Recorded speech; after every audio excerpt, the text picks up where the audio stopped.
Sa mga may Biblia po, buksan natin sa Exodo.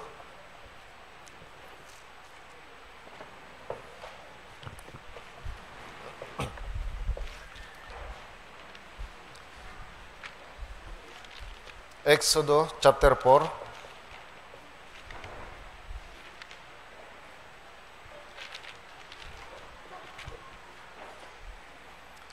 Sa aklat ng Exodo chapter 4, magmula verse 1 hanggang verse 7. Basahin po natin ang salitan. Mauna po ako tapos salitan po tayo. Magmula verse 1 hanggang verse 7, basahin natin.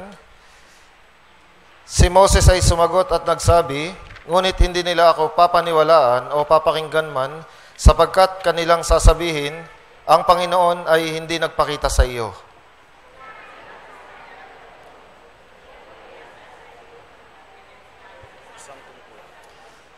Kanyang sinabi, ihagis mo sa lupa. Kanyang inihagis ito sa lupa, at ito'y naging isang ahas. Si Moses ay lumayo sa ahas. Sinabi ng Panginoon kay Moises, iunat mo ang iyong mata at hawakan mo ang buntod. Kanyang inunat ang kanyang mata at kanyang hinawakan mo.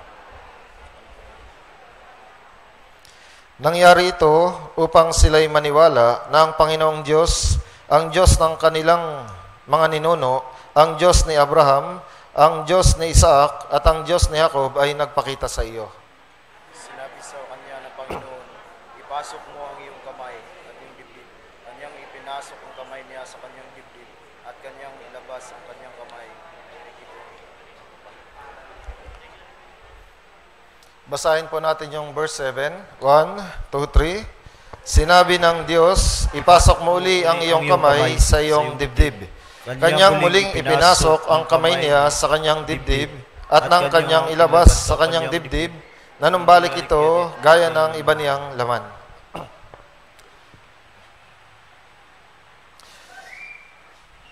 Ito po mga talata na binasa natin, ito po ay dalawang himala na ipinakita ng Diyos kay Moses. Sa mga unang chapter, sa chapter 3, tinawag ng Diyos si Moses. Moses, Moses. Sabi ng Diyos, ilalabas mo ang aking bayan mula sa pagkaalipin sa Ehipto. Ngayon, sabi ni Moses, hindi ako papaniwalaan ng mga Israelita. Para doon, ipinakita ng Diyos itong dalawang himala. Una, nagtanong ang Diyos sa kanya, ano yung nasa kamay mo? Sabi ni Moses, isang tungkod. Ngayon, sabi ng Diyos sa kanya, yung tungkod sa kamay mo, ihagis mo sa lupa. Nang ihagis niyang tungkod, yung tungkod ay naging ahas. Ngayon, lumayo si Moses. Sabi ng Diyos sa kanya, iunat mo ang kamay mo, hawakan mo sa buntot yung ahas. Nang gawin ito ni Moses, yung ahas ay bumalik, naging tungkod. Ngayon, yung ikalawa, sabi ng Diyos, yung kamay mo, ipasok mo sa dibdib mo. Paglabas ng kamay niya, nakita niya, yung kamay niya ay ketongin na. Muli, nagutos ang Diyos, ipasok mo uli. Paglabas, yung kamay na ketongin ay gumaling. Ngayong araw po, pag-aaralan natin, ano yung kahulugan ng dalawang himala na ipinakita ng Diyos kay Moses. Basahin muli natin, verse 3 at verse 4. Basahin niyo po. Yang sinabi, ihagis mo sa lupa, kanyang inihagis ito sa lupa at ito'y naging isang ahas. Si Moises ay lumayo sa ahas. Sinabi ng Panginoon kay Moises, iunat mo ang iyong kamay at hawakan mo sa buntod. Kanyang inuunat ang kanyang kamay, kanyang hinawakan, at naging isang tungkod sa kanyang kamay. Para maintindihan po ninyo natin yung himala na ito, dapat nating malaman saan tumutukoy yung tungkod ni Moses. Bago po tawagin ng Diyos si Moses, ang mga Israelita, sila po ay naging alipin sa Ehipto sa loob ng halos 400 taon. Yung tungkod po, kumakatawan sa mga Israelita. Yung tungkod na naging ahas, ibig sabihin, ang mga Israelita, sila ay nasa ilalim ng kapangyarihan ng dyablo. Ang Egypt ay larawan ng sanlibutan. Si Parao, siya po yung larawan ni Satanas. Si Parao, inaalipin niya yung mga Israelita. Ibig sabihin, yung mga Israelita nasa ilalim ng kontrol ng dyablo ni Satanas. Ngayon, sabi ng Diyos sa kanya, iunat mo yung kamay mo. Kunin mo yung ahas. Ang ibig sabihin po nun, iaalis ng Diyos ang mga Israelita mula sa pagkaalipin sa Ehipto. Sila po ay naging masama. Kaya nga nang kuhain ni Moses, yung mga Israelita mula sa Ehipto, sila po ay nailabas mula sa pagkaalipin ni Satanas. Naintindihan po ninyo? Yung tungkod, hindi lamang po mga Israelita. Yan din po ay bawat isa sa atin. Tayo po yung tungkod.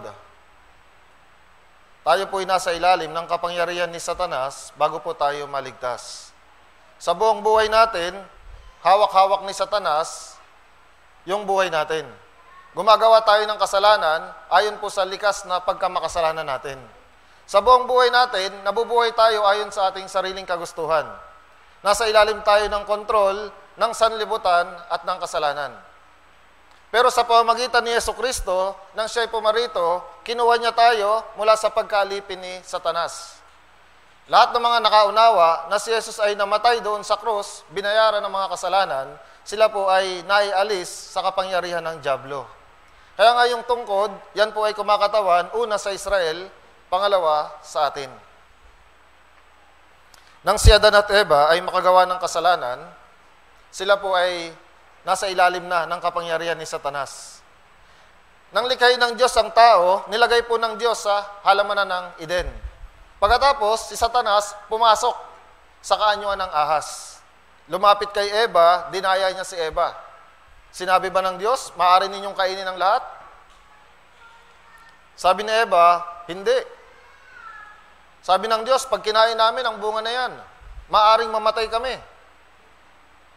Ang sabi ni Satanas sa kanya, tiyak hindi kayo mamamatay. Kaya nga, si Eva, sinunod niya yung salita ni Satanas. Nang siya'y kumain, napasailalim siya sa kontrol ng dyablo. Pumasok ang kasalanan at pumasok ang kamatayan. Si Adan at Eva, nakagawa ng kasalanan sa harapan ng Diyos. Kaya lang, lahat ng mga naging anak ni Eva at Adan, hanggang sa tayo ay isilang, ipinanganak po tayo nasa ilalim ng kapangyarihan ni Satanas. Kaya nga nung si Jesus ay pumarito sa sanlibutan, palagi niyang sinasaway, lalo na yung mga relihiyoso na Hudyo. Palaging binabanggit ni Jesus, kayo'y mga mapagkunwari. Kayo'y mula sa inyong amang dyablo. Ang mga nais ninyong gawin ay ang mga kagustuhan ng inyong ama. Minsan sinabi din ni Jesus, kayo'y lahi ng mga ulupong. Ibig sabihin, anak daw tayo ng ahas. Ang mga makasalanan, sila po ay anak ng dyablo. Tayo po ay, bago maligtas, anak po tayo ni Satanas.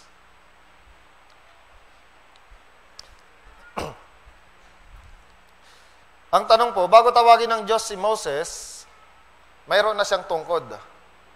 Hawak-hawak na niya yung tungkod na yon bago pa siya tawagin. Yung tungkod na hawak niya, yan po ay pangkaraniwang tungkod lang. Hindi po espesyal yung tungkod. Pero yung tungkod, matapos maging ahas, at matapos maging tungkod muli, yung tungkod na yon, nagamit na po ni Moses sa bawat gagawin niyang himala at kababalaghan sa Ehipto, maging sa ilang. Yung tungkod na hindi espesyal noon, ngayon po sa mata ng Diyos ay naging napakamahalagang tungkod na. Sa tuwing gagawa ang Diyos ng himala, si Moses, hawak-hawak niya palagi yung tungkod. Ibig sabihin, mula sa pagiging walang halaga na tungkod, nang may alis sa kapangyarihan ni Satanas, nagagamit na ng Diyos yung tungkod.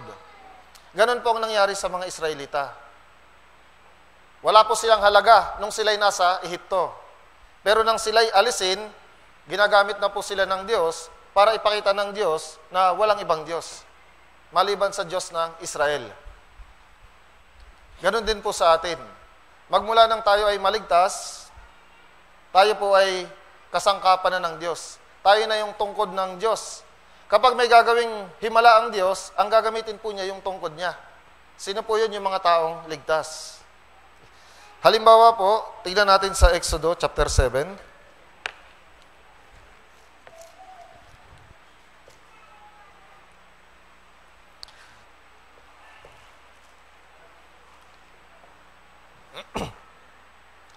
Exodus chapter 7.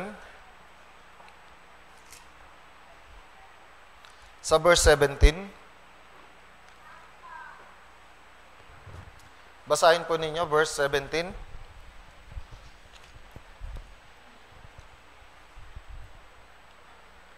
Kaya't ganito ang sabi ng Panginoon, sa pamamagitan nito ay makilala mo na ako ang Panginoon. Tingnan mo, aking hahampasin ng tungkod na nasa aking kamay ang tubig, na nasa ilog at ito'y magiging dugo. Ito pong talata na ito yung unang salot na ibinigay ng Diyos sa Egypto. Sabi ng Diyos, gagawin kong dugo yung tubig ng ilog ng Nilo. Ngayon, sabi ng Diyos kay Moses, yung tungkod mo, gamitin mo, hampasin mo yung ilog.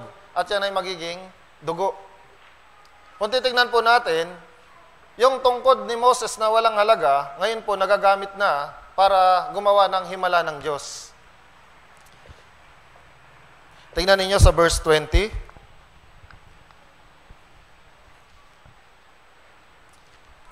Exodus chapter 7 verse 20. Basahin po ninyo. 1, 2, 3. Gayon ang ginawa ni na Moises at Aaron, gaya ng inutos ng Panginoon. Kanyang itinaas ang tungkod at hinampas ang tubig na nasa ilog sa paningin ni Paraon at ng kanyang mga lingkod, at ang lahat ng tubig na nasa ilog ay nagiging dugo. Nanghampasin po ni Moses ang ilog, yun po ay naging dugo. Ibig sabihin, meron pong ginawa yung tungkod para magawa niya yung gawain ng Diyos. Ang Diyos po, kapag nagliligtas ng ibang mga tao sa labas, ang ginagamit po niya yung tungkod niya. Yung mga naunang naligtas. Kaya nga meron po tayong pagkakataon na magamit ng Diyos bilang kanyang kasangkapan, lalo na sa pagliligtas sa mga naliligaw na kaluluwa. Nang ang mga Israelita, makaalis sila sa Ehipto, sila po ay humarap sa dagat na pula. Pinaalis na sila, umalis na kayo. Pinatay ninyo ang mga panganay namin. Kaya lang, sa paglalakbay nila, napunta po sila sa dagat na pula. Wala na silang madadaanan. Kaya lang, ang mga Ehipsyo, nagbago ng isip. Habulin natin yung mga Israelita. Patayin natin sila. Pinatay nila yung mga anak natin. Kaya nga sumunod po yung mga Ehipsyo sa mga Israelita. Kaya lang, nang makita ng mga Israelita na wala na silang madadaanan, sa harapan may dagat, sa likuran may mga kaaway, sa kanan, kaliwa, mayroong mga kabundukan. Wala silang matatakasan. Nagreklamo po ang mga Israelita. Pero si Moses, hindi po siya nagreklamo. Ang ginawa ni Moses, itinaas niya yung kamay niya na may tungkod at nanalangin sa Diyos. Nang sandaling yon, nagbigay ang Diyos ng daan sa kanila. Hinati yung dagat, pagkatapos, tumawid yung mga Israelita. Ito po'y napakalaking himala na ginawa ng Diyos. Ibig sabihin, sa anumang malalaking himala, gagamitin din ng Diyos yung kanyang tungkod, maging sa panahon natin. Isa pang himala, nang sila ay makaalis sa Ehipto, makatawid sa dagat na pula, sila po ay nagpaikot-ikot sa disyerto, sa ilang. Ngayon, naubusan na sila ng inumin, wala ng tubig. Nagreklamo na naman sila, Moses, bakit mo kami inilabas sa Ehipto? Para ba mamatay sa uhaw? Nagutos ang Diyos kay Moses, kunin mo yung tungkod mo, pumunta ka doon sa bundok, hampasin mo yung bato, bubukalan ng tubig, makakainom lahat ng mga Israelita. Tignan po natin, 17, Exodus 17.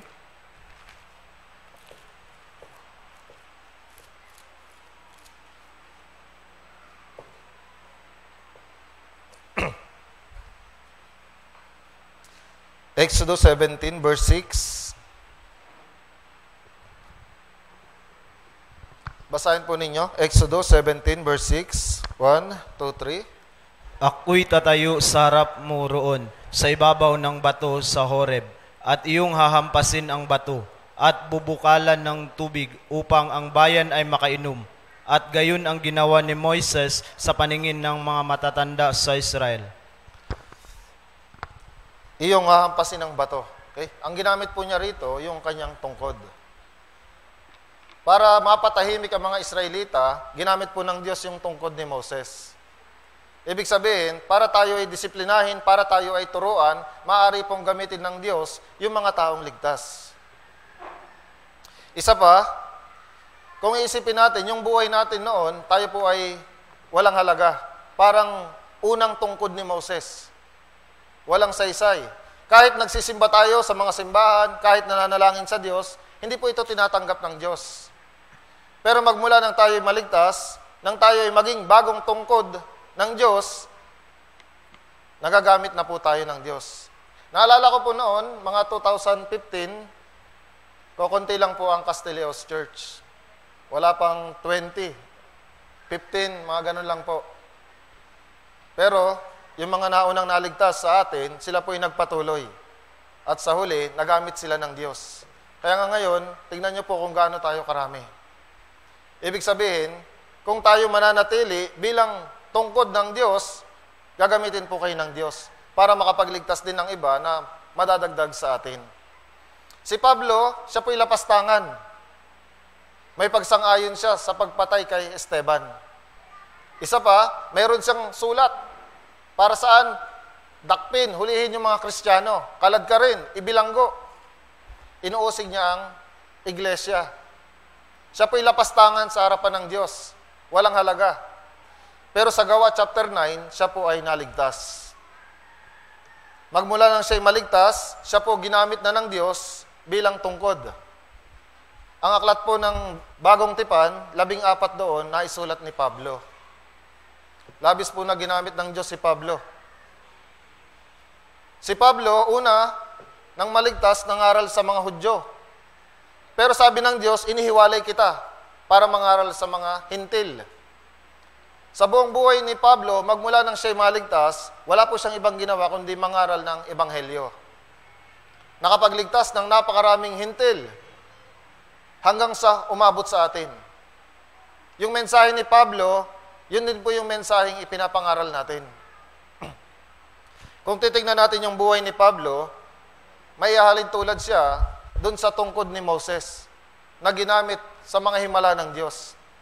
Yung buhay ni Pablo, nagamit ng Diyos para sa maraming himala, para sa pagliligtas ng maraming mga hintil.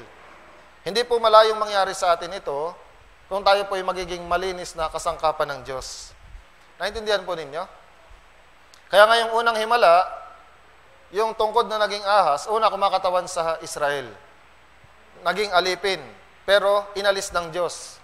Ganon din sa atin. Tayo alipin ni Satanas bago maligtas, pero inalis tayo sa pagkaalipin ng kasalanan. Ngayon, balik tayo sa Exodo, chapter 4.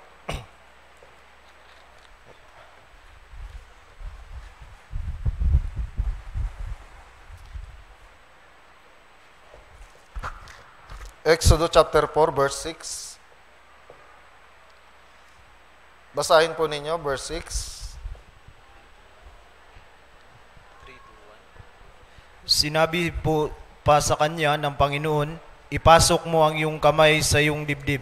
Kanyang ipinasok ang kamay niya sa kanyang dibdib at nang kanyang ilabas, ang kanyang kamay ay kitongin, maputing parang niebe. Ito po yung ikalawang himala.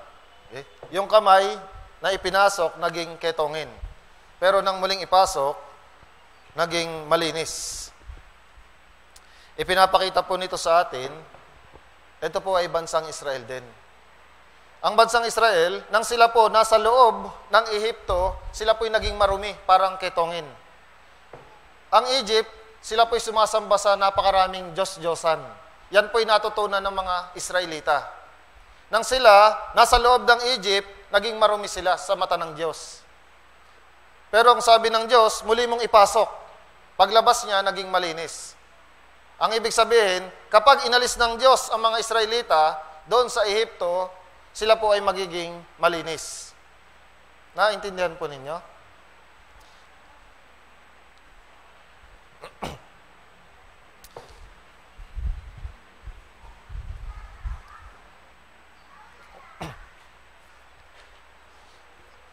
Ito po ang lupain ng Ehipto.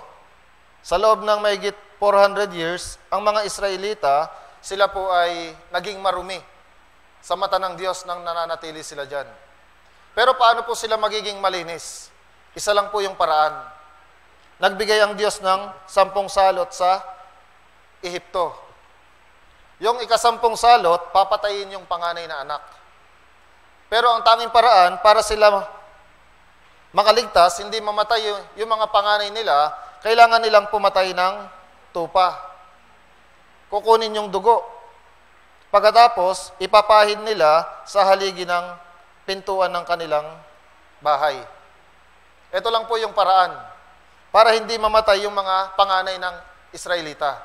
Ngayon, lahat sila, pumatay po sila ng tupa. Kinuha yung dugo at ipinahid sa haligi ng pintuan. Ang sabi ng Diyos sa kanila, kapag aking nakita ang dugo, lalampasan ko kayo. Walang hatol na papatay sa inyo. Nang lagyan nila ng dugo, lahat ng pintuan nila, wala pong namatay na Israelita. Lahat ng mga Ehipsyo, patay po lahat ng panganay nila sa paghuhukom ng Diyos. Nang sandaling yan, nakaalis na po ang Israel sa Egypt. Pumayag na si Parao, umalis na kayo, pinatay niyo yung mga panganay namin. Para makaalis sila, ang kailangan po, dugo ng tupa. Naintindihan po ninyo? Mula sa pagiging marumi, sa sanlibutan, sila po naging malinis dahil sa dugo ng tupa. Ito po nung panahon ng mga Israelita. Yan po ay kaparehas din sa panahon natin. Para maging malinis tayo, sa harapan ng Diyos, ang kailangan po ay dugo. Kaya nga si Jesus ay pumarito sa sanlibutan. Sa John, chapter 1, verse 29, ipinakilala ni Juan si Jesus. Narito ang tupa. Narito ang kordero ng Diyos na mag-aalis ng kasalanan. Si Jesus po yung tupa para alisin yung mga kasalanan natin. Paano po niya inalis? Dumanak ang kanyang dugo doon sa krus. Tignan po natin sa Hebreo chapter 9. Hebreo chapter 9 verse 22.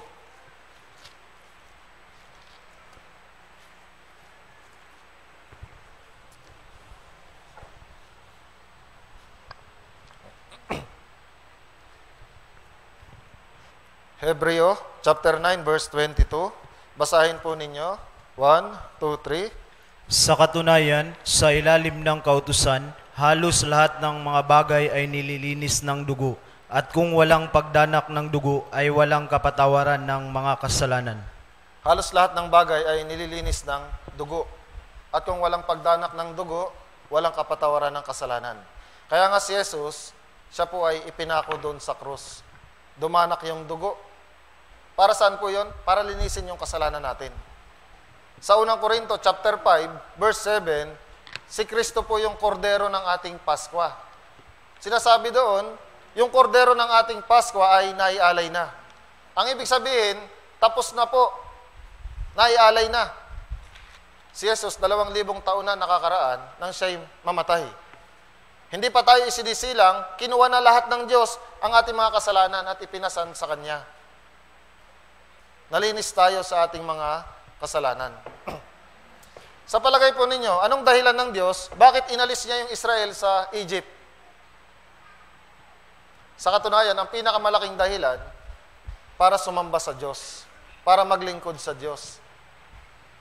Tignan po ninyo sa Exodo chapter 4, verse 23.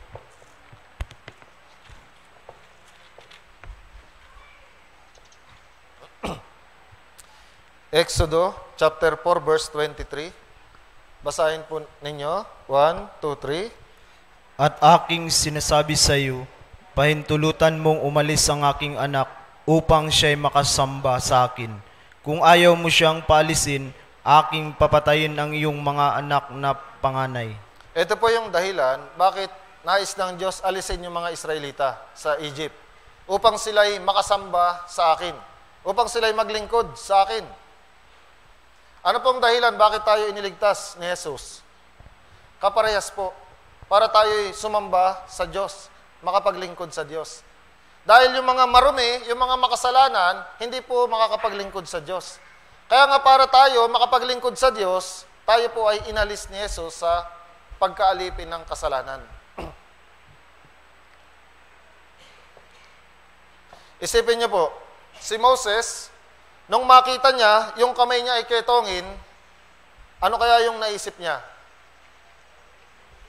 Naisip niya po yung kasalanan niya. Alam po ba ninyo yung ketong kumakatawan sa kasalanan? Ang ketong po ay hindi nagagamot, hindi nalulunasan. Yung kasalanan natin, kahit anong gawin natin, hindi natin mahuhugasan. Kaya ang ketong sa Biblia, tumutukoy sa kasalanan. Nang makita ni Moses na ketongin na yung kamay niya, naalala niya yung kasalanan niya. Ano po ang kasalanan niya gamit yung kamay? Ano yung nagawa niyang kasalanan? Pumatay siya ng tao. Nang si Moses po ay prinsipe pa ng Ehipto, siya po ay labis na nagmamalaki.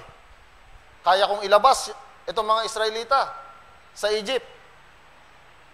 Siya po ay may tiwala sa sarili niya. Minsan, isang araw, sa paglabas niya, nakita niya, merong isang Israelita na inaapi ng Ehipsyo. Ngayon, tumingin siya sa kanan at kaliwa. Wala siyang nakitang tao. Ang ginawa niya, pinuntahan niya yung Ehipsyo at pinatay. Ibinaon sa disyerto. Ngayon, kinabukasan, lumabas uli si Moses. Merong dalawang Hudyo na nag-aaway. Sinubukan niyang awatin para pagkasunduin.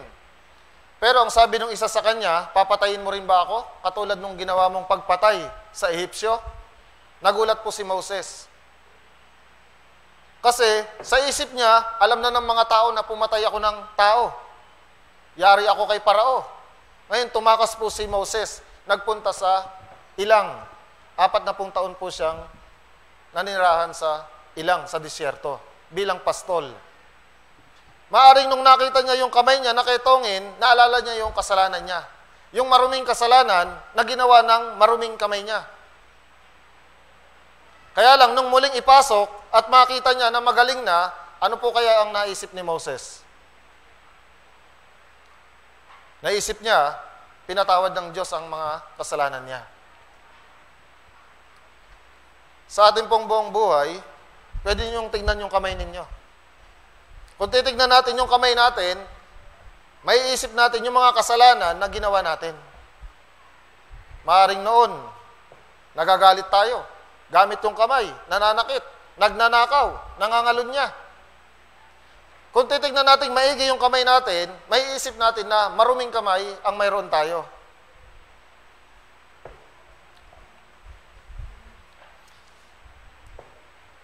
Pero paano po nilinis ni Jesus yung kamay natin na marumi, na makasalanan?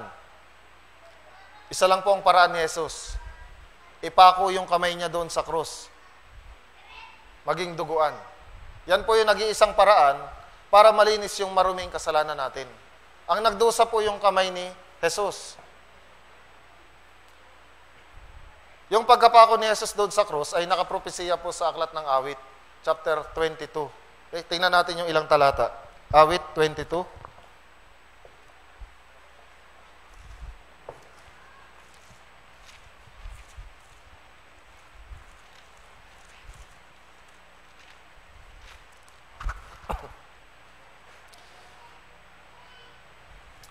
Sa verse 14 muna, Awit 22, verse 14. Basahin po natin, sabay-sabay. 1, 2, 3. Ako'y ibinubuhos na parang tubig, at ang lahat ng aking mga buto ay nakakalas sa pagkakabit. Ito ay natutunaw sa loob ng aking dibdib. Ito po ay propesiya ng mga daranasin ni Jesus doon sa krus. Ako'y ibinubuhos na parang tubig. Ito po yung dugo ni Jesus. Dumanak lahat doon sa krus. Tingnan po natin yung verse 16. Basahin po ninyo. 1, 2, 3. Oo, ang mga aso ay nakapaligid sa akin. Pinapaligiran ako ng isang pangkat ng mga gumagawa ng masama. Binutasan nila ang aking mga kamay at mga paa. Oo, ang mga aso ay nakapaligid sa akin. Sino po yung mga aso? Habang si Jesus nakapako doon sa krus, yung mga relihiyosong Hudyo nakapalibot po kay Jesus. Nilalait si Jesus. Isa pa, binutasan nila ang aking kamay at paa. Sino po yung bumutas sa kamay at paa ni Jesus? Yung mga sundalong Romano. Ipinapakita po nito sa atin kung ano yung mangyayari kay Jesus doon sa krus. Sa 18, kanilang pinaghatian ang aking mga kasuotan at para sa aking damit, sila ay nagsapalaran. Alam po natin, yung damit ni Jesus, pinaghatian ng mga sundalong Romano. Pinagpalabunutan pa nila yung balabal ni Jesus. Sabi kanina, ang aking kamay ay kanilang binutas. Ito po yung nag-iisang paraan para mahugasan ni Jesus yung maruming kamay natin. Minsan po, nahawakan ko yung kamay ng tatay ko. Nagulat po ako. Kasi nung paghawak ko sa kamay niya, ang tigas. Pagkatapos, ang gaspang. Pero kung ikukumpara sa kamay natin, malalambot yung kamay natin. Bakit kaya yung mga magulang, matitigas yung kamay nila? Bakit magaspang yung kamay nila? Nagsakripisyo sila para bigyan ng maayos na buhay yung mga anak. Tama po? Si Jesus, bakit naging duguan yung kamay doon sa krus? Bakit binutas? Bakit ipinako? Nagsakripisyo yung kamay ni Jesus para bigyan tayo ng buhay na walang hanggan. Kailangan maisip natin, labis pong nahirapan yung kamay ni Jesus para linisin yung kamay natin.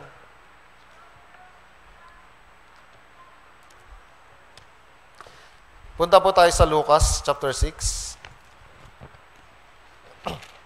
Mayroon pong kwento dito na mayroong isang lalaki na tuyo yung kanyang kamay, yung kanang kamay.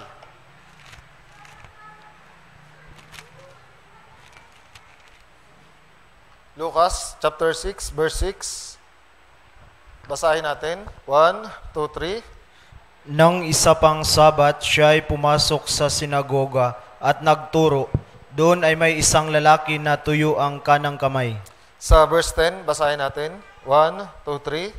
At matapos niyang tingnan, silang lahat ay sinabi sa kanya, iunat mo ang iyong kamay. Gayon nga ang ginawa niya at nanumbalik sa dati ang kanyang kamay.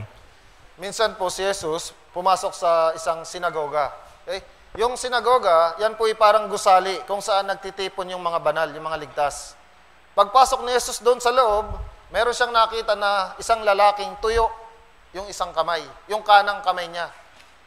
Kaya nga nahabag si Jesus. Sabi ni Jesus, iunat mo yung kamay mo. Iniunat niya yung kamay niya, pagkatapos gumaling po yung lalaking tuyo ang kamay.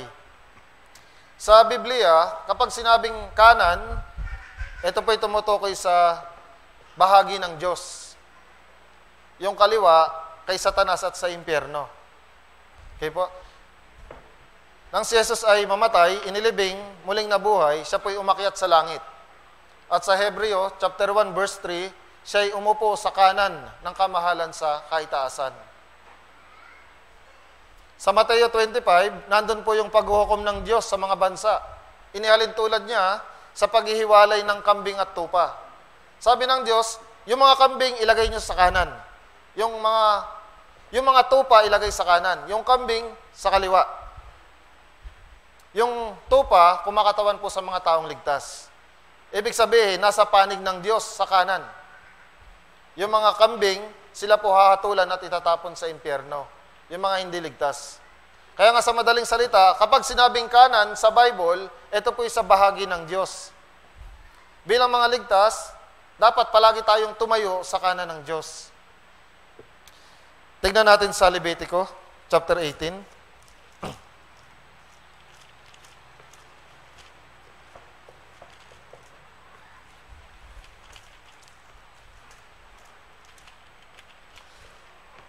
Sa chapter 18, nandito po yung pagtatalaga sa mga pari. Kapag merong itatalagang pari, meron po silang ginagawa. Nag-aalay po sila. Okay. Sa Levitico chapter 8, verse 14, una, magdadala sila ng alay. Pagkatapos, yun po ay handog pang kasalanan. Ano pong ibig sabihin ng handog pang kasalanan? Ito po ay para sa kapatawaran ng kasalanan. Yung handog pang kasalanan, ito po si Jesucristo para sa kapatawaran ng kasalanan natin. Una, kailangang maligtas. Pangalawa, Levitico chapter 8, sa verse 18, sila naman magdadala ng alay bilang handog na susunugin. Magdadala sila ng alay, handog na susunugin. Pagkatapos maligtas, ang kasunod nating dapat ialay sa Diyos, ito pong handog na susunugin. Ano pong ibig sabihin ito? Yung hayop, hinahati sa gitna. Tapos pagpuputol-putulin, susunugin lahat. Kumakatawan po sa sakripisyo. Pagkatapos nating maligtas, yung buong buhay natin, dapat po nating ialay sa Diyos. Naintindihan po ninyo? Pagkatapos po nun, kailangan tayong lumakad sa kanan ng Diyos. Ito na po yun sa verse Levitico chapter 8, verse 22 hanggang 24.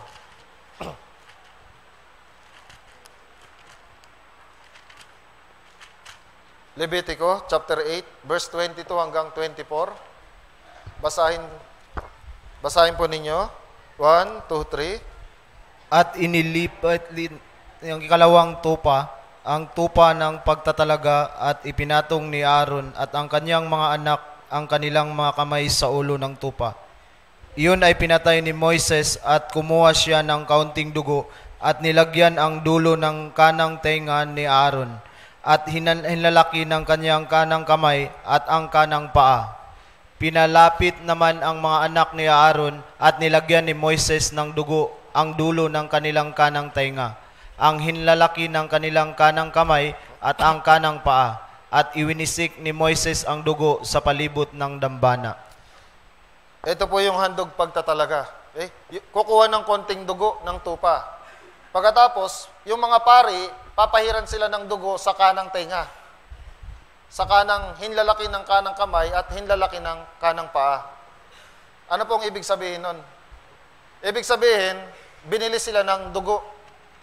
Ang pari nung lumang tipan, kumakatawan po sa atin. Sa bagong tipan, ang mga pari, sila po yung mga ligtas. Binili ng dugo ni Jesus. Kung ganun, yung dugo ni Jesus, bakit inilagay sa kanang tenga natin? Ang ibig sabihin, yung tenga natin dapat makikinig lamang sa salita ng Diyos, sa malinis na salita ng Diyos. Minsan kasi yung iba nakikinig ng ibang aral, pero mga maling doktrina. Pagka ganyan po, masisira po ang Christian life natin. Kaya pinahiran ng dugo para malinis na spiritual na salita ng Diyos lamang yung dapat nating pakinggan. Bakit po yung hinlalaki ng kanang kamay pinahiran?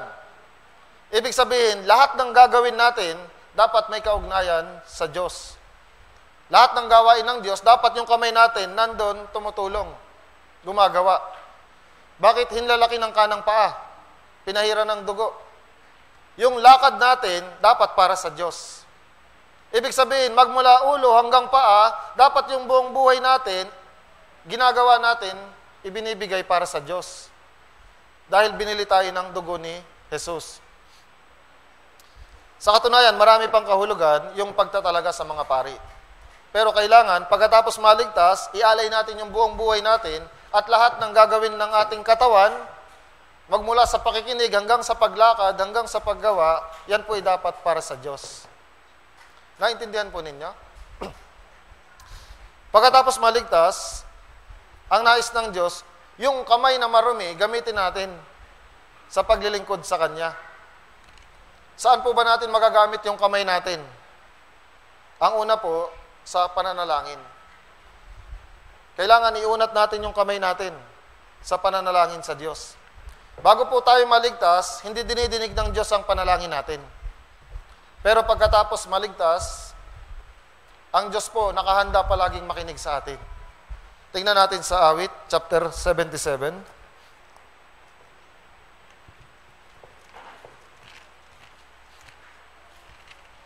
Awit 77, verse 2.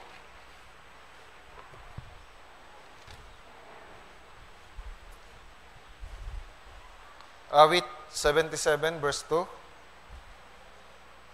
Basahin po natin. 1, 2, 3. Hinahanap ko ang Panginoon sa araw ng aking kaguluhan. Sa gabi nakaunat ang aking kamay at hindi nangangalay. Ang kaluluwa ko'y tumangging magbigyang kaaliwan. Sa gabi, nakaunat ang aking kamay at hindi nangangalay. Yung taong ito, bakit nakaunat yung kamay niya sa gabi? Ano pong ginagawa niya? Siya po'y nananalangin. Kayo po ba ay nananalangin sa Diyos? Bago matulog, pagkagising sa umaga? Bago magbasa ng Biblia? Bago pumunta rito, kayo po ba nanalangin? Sabi dito, yung kamay daw niya nakaunat at hindi nangangalay. Ibig sabihin, siya po'y matagal na nananalangin sa Diyos. Gaano po tayo katagal manalangin? 10 segundo. Wala pang 1 minuto. Pag nanalangin ka, sa gabi, bukas na yung amen, tulog na. Ito po, hindi nangangalay yung kamay niya. Ibig sabihin, siya po ang tagal na nanalangin sa Diyos. Yung marumi nating kamay, magagamit po natin sa pananalangin. Kaya nga kailangan, iunat natin yung kamay natin. Manalangin tayo sa Diyos. Noong ang mga Israelita, makaalis sa Ehipto, sila po paikot-ikot sa ilang 40 taon. Sila po nakikipaglaban sa mga kaaway.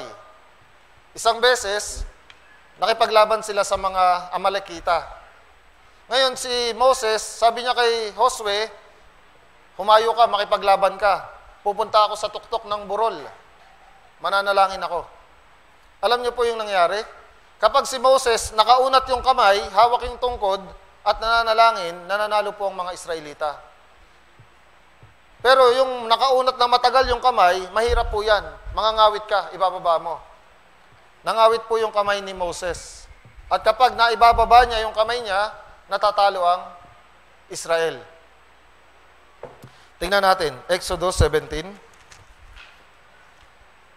Kung kayo po yung nasa lagay ni Moses, ibababa po ninyo yung kamay ninyo? Tingnan niyo po siya. Exodus 17.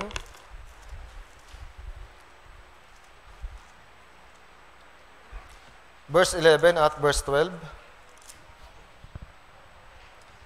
Basahin po natin ng sabay-sabay, 11 at 12. 1, 2, 3. Kapag itinataas ni Moises ang kanyang kamay, ay nananalo ang Israel. At kapag kanyang ibinababa ang kanyang kamay, ay nananalo ang Amalek. Subalit ang mga kamay ni Moises ay nangangalay. Kaya't sila'y kumuha ng isang bato at inilagay sa ibaba. At kanyang inupuan, inalalayan ni Aaron at Hur ang kanyang mga kamay. Ang isa sa isang panig at ang isa sa kabilang panig. At ang kanyang mga kamay ay nanatili sa itaas hanggang sa paglubog ng araw. Sabi po, nangawit yung kamay ni Moses na ibaba niya. Kapag ibinababa niya yung kamay niya, natatalo po ang Israel sa digmaan. Ngayon, ano pong ginawa ni Aaron at Hur? Kumuha sila ng bato, inilagay niya. Pagkatapos pinaupo nila si Moses, hinawakan nila yung kamay tig-isa para manatiling nakataas. Ano pong ibig sabihin noon? Nanalangin po silang magkakasama. Minsan, napapagod tayong manalangin. Bakit ang tagal sagutin ng Diyos? Minsan gusto na nating itigil manalangin. Pero wag po kayong sumuko. Bakit? Nandyan po yung mga kapatiran. Tingnan nyo po isa't isa. Pwede po kayong humingi ng prayer request sa kanila. Pwede po kayong manalangin magkakasama. Nang ginawa ni Aaron, Hur, at Moses, ang bagay na yan, nagtagumpay po ang Israel. Minsan po, sinosolo natin sa Diyos yung panalangin natin. Ibahagi natin sa iba para maipanalangin po kayo ng bawat isa. Okay, kaya nga yung marumi nating kamay, ngayon magagamit natin sa pananalangin. Pangalawa, yung kamay natin magagamit po sa pagliligtas sa mga tao. Tingnan natin sa Marcos, chapter 1.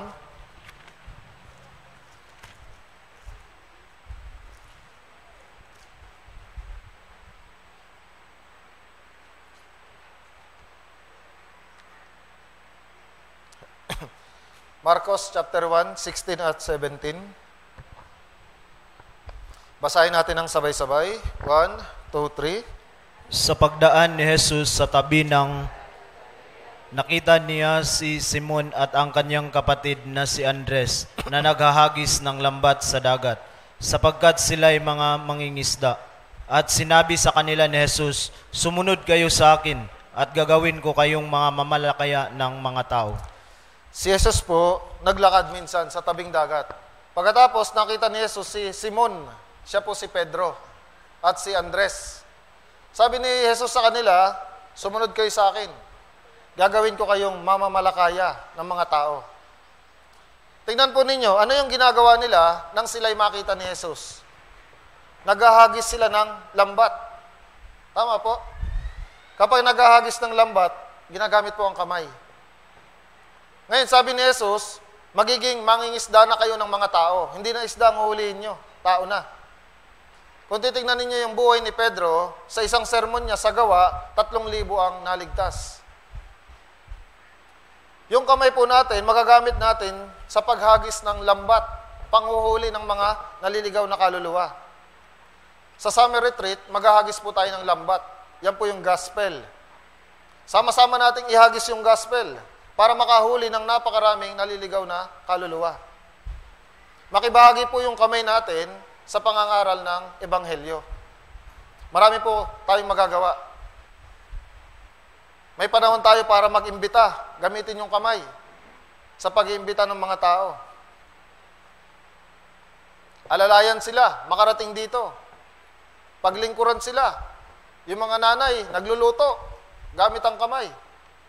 Yung iba, nagmamaneho, nagsusundo. Yung iba, naglilinis. Lahat ng gawain, tungkol sa paghahagis ng lambat, sa pangangaral ng gospel, maaari po tayong makibahagi.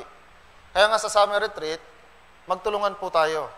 Makakahuli tayo ng maraming isda. Nang makahuli sila ng maraming isda, kinawayan ni Pedro yung mga kasamahan niya. Tulungan nyo kami. Hinila nila yung lambat.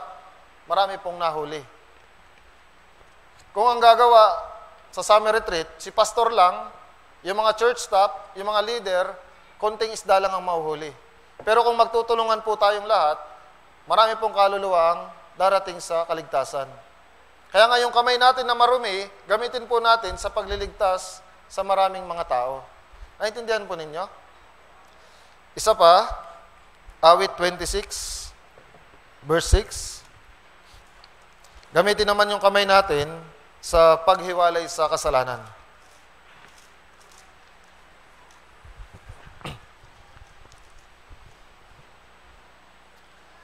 Awit 26, verse 6. Basahin po ninyo ng sabay-sabay. 1, 2, 3. Hinuhugasan ko ang aking mga kamay sa kawalang sala, at magtungo ako, O Panginoon, sa iyong dambana. Hinuhugasan ko ang aking mga kamay. Hinuhugasan. Ano pong ibig sabihin nun? Pagkatapos nating makagawa ng kasalanan, kailangan po nating hugasan yung kasalanan. Paano po? Sa pamamagitan ng pagsisisi. Huwag po kayong malilito. Dalawa po ang pagsisisi. Sa mga taong hindi paligtas, kailangan nilang magsisi para maligtas. Kailangan nilang bumalik sa Diyos. Pero pagkatapos maligtas, kailangan natin ng pagsisisi. Bakit? Kahit ligtas na tayo, nagkakasala pa rin tayo. Ngayon, kapag nakagawa tayo ng kasalanan, napuputol yung fellowship natin sa Diyos. Kaya nga kailangan magsisi.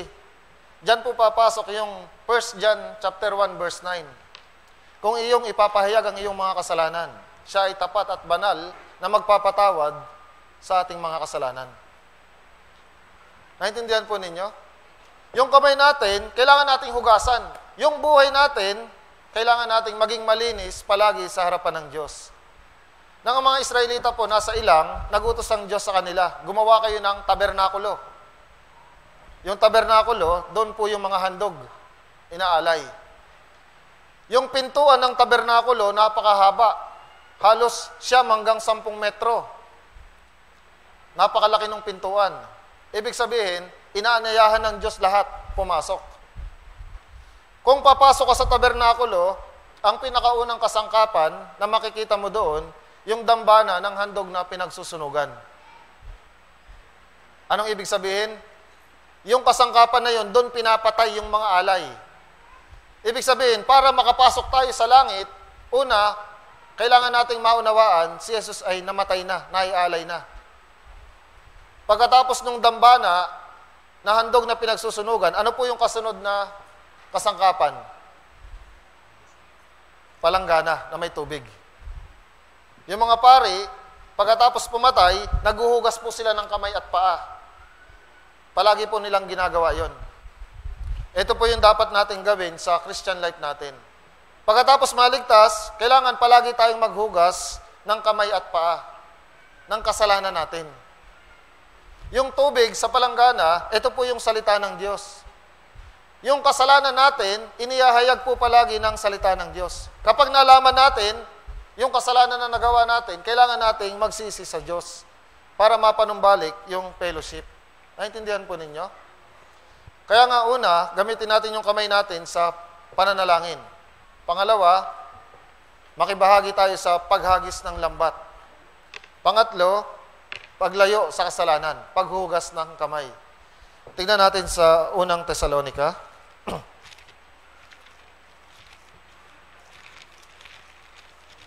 Unang Tesalonika, chapter 4, verse 7.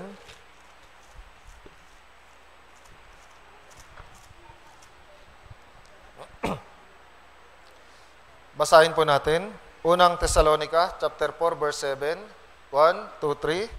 Sapagkat hindi tayo tinawag ng Diyos para sa karumihan, kundi sa kabanalan. Sapagkat hindi tayo tinawag ng Diyos sa karumihan. Iniligtas tayo ng Diyos, hindi po para magpatuloy sa kasalanan.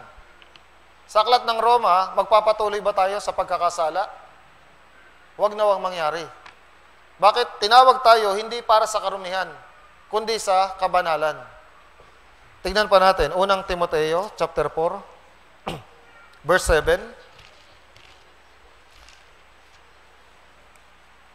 Unang Timoteo, chapter 4, verse 7. Basahin natin, 1, 2, 3. Subalit tanggihan mo ang masama at ang mga walang kabuluhang kata. Sanayin mo ang iyong sarili sa kabanalan. Tanggihan mo ang masama. Sanayin mo ang iyong sarili sa kabanalan. Magmula nang maligtas tayo, ang nais ng Diyos, mamuhay tayo na may kabanalan. Kasunod po, yung kamay natin na marumi, na nilinis, magagamit na po natin ngayon sa pagbukas ng Biblia. Gamit yung kamay nyo, binubuksan ba ninyo yung Biblia? Gaano po kadalas? Tingnan natin sa Kawikaan chapter 10.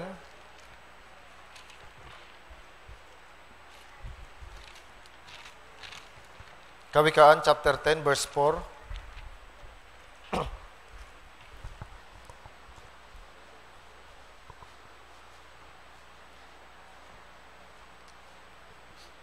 Basahin natin. 1, 2, 3. Ang mapagpabayang kamay ay dahilan ng kahirapan, ngunit ang kamay ng masipag ay magpapayaman. Ang mapagpabayang kamay ay dahilan ng kahirapan, ngunit ang kamay na masipag ay nagpapayaman. Pwede po natin i-apply to sa physical na buhay natin. Kung yung kamay natin, labis na nagtatrabaho, mayroon tayong kakainin. Pero kung yung kamay natin pabaya, tamad, wala po tayong makakain. Sa Kawikaan 19:15, ang katamaran nagbubulid sa tulog na mahimbing. Ang taong tamad, gutom ay daranasin. Kung yung kamay natin hindi nagtatrabaho, magugutom po tayo sa pisikal. Ganon din po sa espiritual. Kung yung kamay natin hindi natin gagamitin sa pagbuklat sa Biblia, magugutom po ang ating espiritu. Wala po tayong lakas para gumawa para sa Diyos. Pero kung masipag yung kamay natin, sabi dito, ngunit ang kamay ng masipag ay nagpapayaman. Kung yung kamay natin masipag magbuklat ng Biblia, nagbabasa ng Biblia, nagpapayaman, nagpapalago ng ating espiritu. Kung hindi natin binubuklat ang Biblia, wala po tayong maibabahagi sa iba. Hindi tayo makakapagpalakas ng mga brothers at sisters. Bakit po ba ibinigay yung Biblia? Hindi po para gawing display sa bahay. Ibinigay sa atin yung Biblia para basahin. Deuteronomy 17:19. At iyon ay mamamalagi sa Kanya at Kanyang babasahin sa lahat ng mga araw ng Kanyang buhay. Ibinigay po ng Diyos sa atin, lalo na sa mga ligtas, ang Biblia para basahin sa buong buhay natin.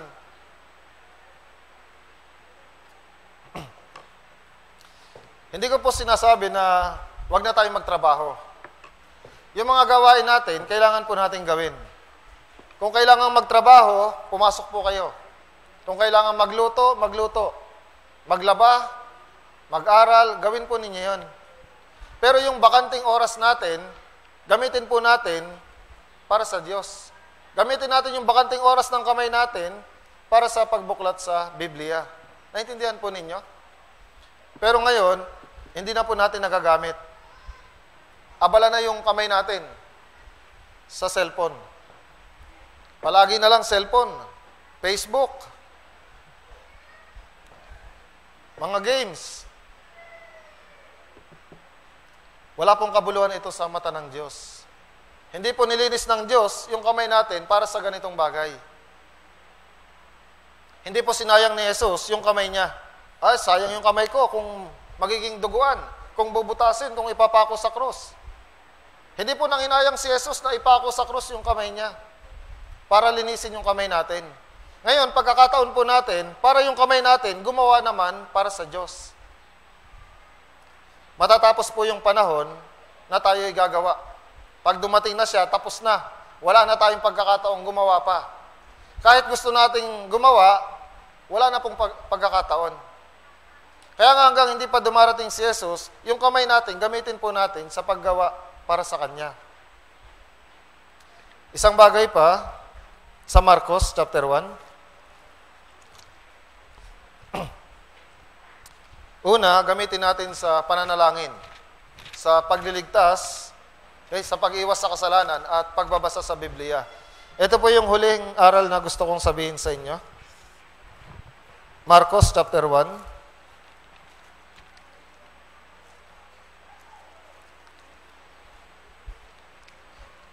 Verse 19 at 20. Verse 19, 20. Basahin po natin ang sabay-sabay. 1, 2, 3. Nang makapaglalakad pa siya ng kaunti, nakita niya sina Santiago na anak ni Zebedeo at si Juan na kanyang kapatid na nanghahayuma ng mga lambat sa kanilang bangka. Agad niyang tinawag sila at iniwan nila si Zebedeo na kanilang ama sa bangka, nakasama ng mga upahang tauhan at sumunod sa kanya.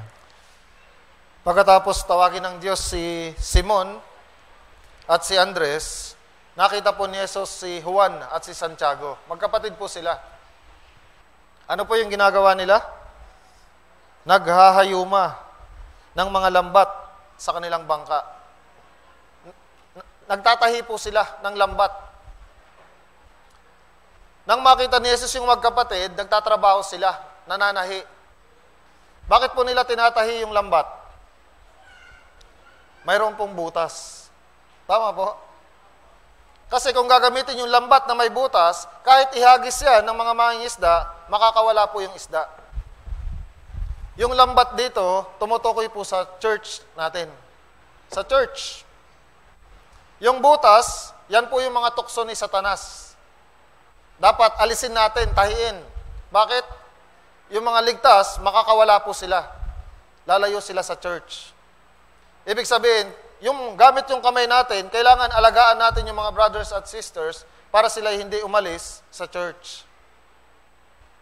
Pero minsan, yung kamay natin nagiging dahilan para matisod ang iba. Tayo pa yung nagiging dahilan, bakit umaalis yung kapatid sa church? Iniligtas tayo ni Jesus para po alagaan ng bawat isa.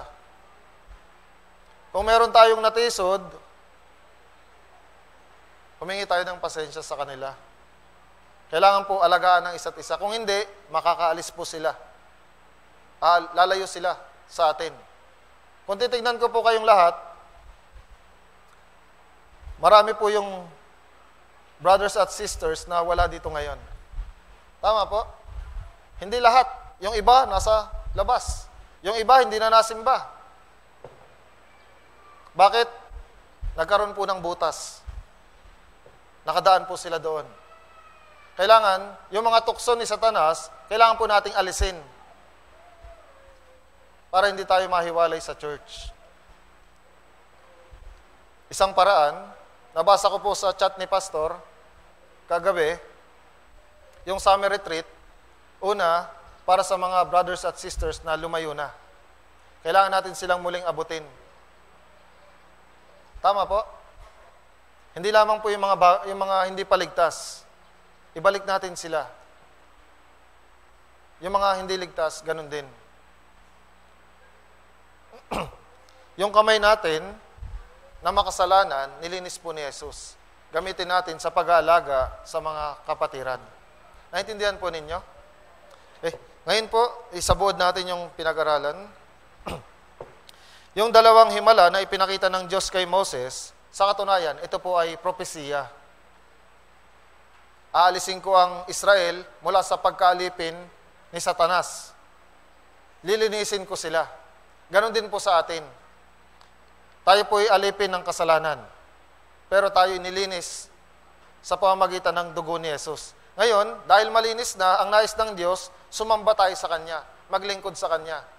Gamit yung marumi nating kamay noon, na nilinis na, ngayon po magagamit natin sa pananalangin. Iunat natin yung kamay natin. Manalangin tayo sa Diyos. Marami po tayong bagay na dapat ipanalangin. Pangalawa, gamitin natin sa pagliligtas ng naliligaw na kaluluwa. Lalo na sa summer retreat, makibahagi po tayo. Pangatlo, gamitin natin yung kamay natin sa paghuhugas ng kasalanan. Lumayo tayo sa kasalanan at magsisi kapag may nagawang kasalanan sa harapan ng Diyos. Pangapat, magagamit po yung kamay sa pagbuklat ng Biblia, sa pag-aaral ng salita ng Diyos. At lima, yung kamay natin, magagamit natin sa pag-aalaga sa mga brothers at sisters. Naintindihan po ninyo?